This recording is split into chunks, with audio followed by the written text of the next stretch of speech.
It's March Mania at Sports Interaction. Wow. NHL, NBA, March Madness, MLB, so much more. It's bananas. Bananas. That was good spelling. Thank you. Play Pinata Picks and Minute Madness exclusive games with insane odds you can't play anywhere else. Make your next bet at Sports Interaction. Download the app in Ontario. Use the QR code at the bottom of the screen. Or head to sportsinteraction.com/STPN to get started. It's 18 plus. Please play responsibly. All right, so episode 6, Drive to Survive, is called Nice Guys Finish Last, and that is sort of the that's the the Daniel Ricciardo nod, I think, right? Like, this is where it starts. That's where you go, oh, this is going to be sad. But it starts off with Oscar Piastri and former Red Bull driver Mark Webber as well. And Mark Webber, known as a pretty tough customer, but that's Piastri's agent. They're talking about this decision that they've made. I want to ask you about Mark Webber because he is... You're obsessed with him. I'm a little obsessed You're with Mark obsessed Webber. with Mark Webber. I'm obsessed with his attitude. He's like, his attitude's like, you get exactly what you deserve. No more, no less. He's just an intense man. What, for people that don't remember Mark Webber and Sebastian Vettel and how much they hated each other and won a world championship, can you talk a little bit about that? Yeah, that was those are some pretty intense years between those two. I remember, obviously, like, multi-21 is probably like the key phrase between those two, which I believe, if I remember the track correctly, was in I think it was the Chinese Grand Prix. Webber was leading. Vettel was given a direct order not to go past Webber, but he ended up going past him and winning the race when he shouldn't have, because they wanted cars to stay stationary. And at the time, they were running 1-2.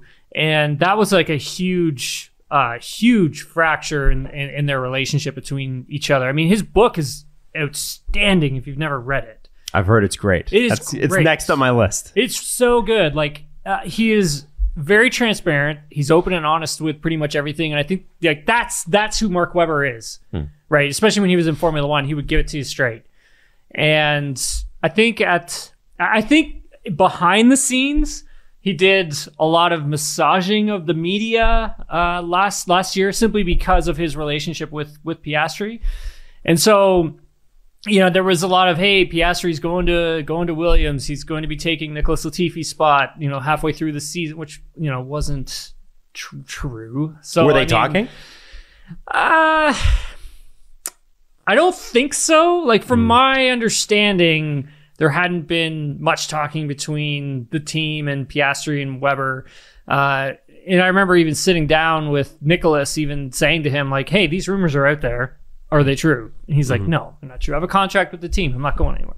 Right. So, I mean, there's all that going on behind the scenes in Formula One too, right? Just kind of playing the game. But I understand what Webber is trying to do. I mean, Piastri is such a great talent that you do have to kind of get him into a seat. It's that, I mean, what seat do you want to put him in? Do you want this, you know, star driver who you think is going to be the next, you know, Michael Schumacher, Lewis Hamilton, whoever, running in a Williams in the back, or do you want them in a McLaren? Right. So, I mean, that's where... And that's ultimately why it happened. Because, you know, a lot of people will ask the question in retrospect, man, I mean, especially looking at the cars this year, I mean, as bad as Esteban Ocon's start in Bahrain was, Pierre Gasly sure looked good coming from 20th to 9th. The car looks good again this year. It was great last year. And McLaren looks terrible. So, I mean, a big part of it has to do with everything that happened with Alonso, right? And how Fernando ended up, you know, leaving Alpine. You know, he really wanted a longer term agreement with them. And I think, like, for Alpine, they're kind of looking at Fernando, like, at the time, it's like, hey, you're 41. Well, he still is 41. But, like, hey, you know, you're 41. Like, how many good years do you really have left in you? And should we be giving you a long-term extension, because we don't know when you're going to drop off? Maybe you have 1 year left in you, so let's do like a 1 and a 1. Like, right. You shouldn't be giving any athlete in any sport that's in their 40s a long-term contract. I think so. I mean, if they're performing at a really high level, like Fernando is and was last season and the season before that, coming back into F1, like, he was still, like, he was performing at a very high level. He's a very demanding driver, but he also helped, I think, steer Alpine in the right direction on certain development items and stuff like that. And so that's kind of where you're looking at it, like, okay, we're going to leave Fernando in for a year. We'll take him out. and then we'll put Piastri in. But then if you're Oscar Piastri, it's like, I got to sit on the sidelines for another year. I mean, this is my future. Yeah, why would I do that? Now, the other famous scene from this episode is Zach Brown and Otmar Snaffauer sitting down and having this conversation, and Otmar saying to Zach, hey, listen, under UK law, we think we got a good case and we're going to sue him. and Zach saying, listen, if you sue him, I may have to get involved because there may be things, he can't say that there is because you can't divulge contract details, but I may have to get involved to protect him. Is this the route you want to go? Where did that, was that just an idle threat? Were they seriously considering it? And honestly, have we ever seen anything like that in F1? Honestly, like, I don't really recall too much. I mean, there was the, I want to try and recall the Schumacher days when he kind of came in and ended up going with Benetton. And there was something there. I think it was with, I don't want to speak out of term if I get this wrong, but I think it might have something to do with Eddie Jordan's team and maybe having the rights to Schumacher. I can't really recall the whole thing, but it kind of, a lot of journalists equate the two of those things similarly, where it was with Piastri's situation, the same with Michael Schumacher's when he first came into Formula One. But I think a lot of it has to do, and this is what I think it has a lot to do with how much Alpine invested in Piastri and paying for a lot of his racing, and probably being like, hey, we should try and recoup some of that money because we've paid and trained you to get to this level, and you are our driver, and we want to put you in the car. So now you're leaving us, so we need to get something in return. Right. I have a feeling it's something to do with that, but I mean, who knows, right? They ultimately decided not to sue him. Yes. But was it close? Do you know? Not to my recollection. Was it really, really close to actually happening? I mean, no one really knows what happens in those meetings. That's why with this Drive to Survive season, and one of the things that really stands out is that meeting in particular where it was mic'd. Mm-hmm. Yeah, they're actually mic'd. I've never actually seen anything like that before. Yeah. And I'm like, wow, they actually allowed that, because drivers' contracts and contracts between teams and drivers is very sealed. Not many people really know what's in the fine details and all that kind of stuff. Even pay. There's still unsure of how much certain drivers are getting paid. They don't know the media, us. We don't really know what everybody's It's a lot of guesswork. It is a lot of guesswork. So, I mean, it's surprising to hear that conversation. That's why I think this season of Drive to Survive is so good. Yeah, and another conversation that was happening there that I was shocked that I heard it was when he tried to make the swap for Danny. He tried to throw do you want to take Danny Ricciardo and then we get the driver? He tried to make a 1-for-1 trade.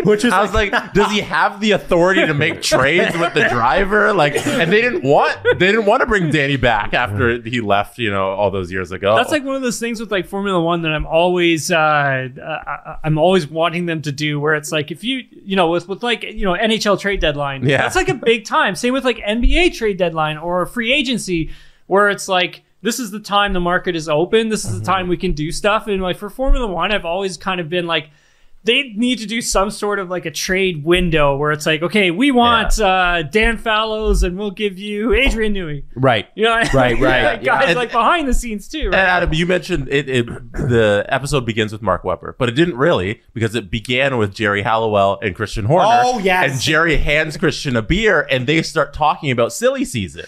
And they say in silly season, you're not supposed to do any work. For those 2 weeks, everyone is supposed to be off. Yeah. How do people actually adhere to that? I think so. I mean, they kind of have to. There's rules set in place. And if anyone's touching the cars or even building stuff, they'll get in a lot of trouble, because the way it sort of works is your first. So after Hungary, you get that the next week you're working, and then the 2 weeks following, those are supposed to be off. No one does anything. No one's working or whatever, because I mean, the Formula One is go. It's 24 hours a day. It's 7 days a week. These, folks at the factory are working, building. So you're telling me they just shut it off? It's supposed to be. Literally, I think he's telling you the theory.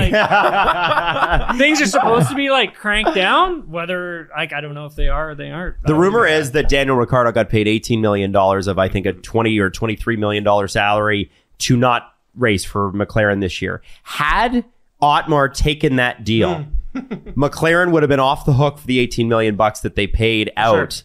And that would have been a double win for Zach. Wow. For sure. Would have been a big one. Yes. Didn't end up going with it. How close were Alpine? Because it was between Daniel and Pierre. There was a lot of rumor off the top. Not close. Nah. Renault didn't want him, right? No, because of like how he left. Yeah. Like I think he may have burned some bridges at the top. I mean, maybe not within the team itself, but I think like further up higher. Is it a pride thing? Well, I mean, they did. Like, how did he leave that was so bad? They did pay a lot for him, like when they got him to Renault, right? And right. He was kind of like, yeah, I'm staying here. This is my home. I'm happy, blah, blah, blah. And then all of a sudden, it's like, okay, my 2 years are up. I'm off to McLaren. See you later. Yeah. Right. I don't know, like, how well that went over, because it sounds like it didn't go over, like, well at all. Because, like, you even saw in the documentary, they're like, yeah, we don't want him. Like, and like, if you're Renault, there's probably a little bit of bitterness because of how his star rose once he left. You know, he became the megastar that Daniel Ricciardo is right now after he left that team, and it was immediate. And you invested all that money in him initially. Yeah, absolutely, right. And that's the thing. It's like, you know, McLaren's spending, I mean, 18 mil to cover him off, and then you're asking Oscar Piastri to come in. You're going to pay him. You got to pay Lando as well, and I'm sure Lando's getting good money this season and next. And so, I think for Danny Rick, it's just he kind of, I think, had to come to that point where it's like, what do I want to do? Do I want to go and race at Haas? He was asking a lot, like in terms of money. Apparently, I don't know what the dollar figure was. Well, what is it? I think. Not that episode, but another episode. I think Gunther alludes to $10 million. Yeah. So Gunther actually had texted Ricciardo before the Hungarian Grand Prix, and this was kind of like before like things really hit the fan. So kind of had an understanding that Gunther was trying to like pull him over to Haas, which would have been a great. If you had a thought, if you think about it, that would have been a great get for them because. One, the marketing aspect of it. I mean, Daniel Ricciardo is like obviously a marketing machine. And then two, you have a very experienced driver who's coming in who's won Grand Prix before, and you would want him in your car moving forward. But I think at the end of the day, he just wanted too much money. And I think for Daniel and talking to him quite a bit, I mean, he did sound like he wanted a break. Like he just he wanted a break from Formula One. He wanted a break from all the travel and just to see what that is like. And then, you know, if he can recharge the batteries enough, try and come back to Formula One. I don't think that aspect has been said enough. Yeah. The entire story with Ricciardo is that nobody wanted him, so he was left without a seat. No. But it sounds like there was a lot of him being like, I don't want to take any of the seats either if they were available. Yeah, and I don't think like if you're him, like, do you go from, you know, winning races in Red Bull to, you know, with Renault, who actually were making good strides. I mean, didn't he finish fifth the year he left? Yeah, like he was very good. The first season with Renault was a bit of a struggle, but once they started to fine tune the car more to his, you know, driving style, like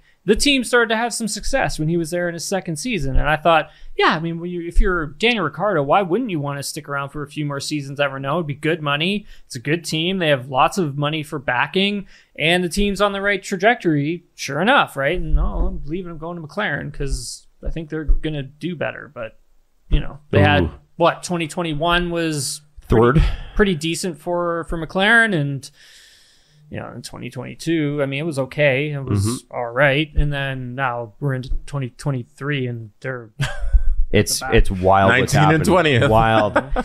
What do you think before we wrap this one up, the relationship at McLaren after the Daniel announcement with Daniel and Zach Brown, it seemed like they were able to get over it very quickly and that they were respectful.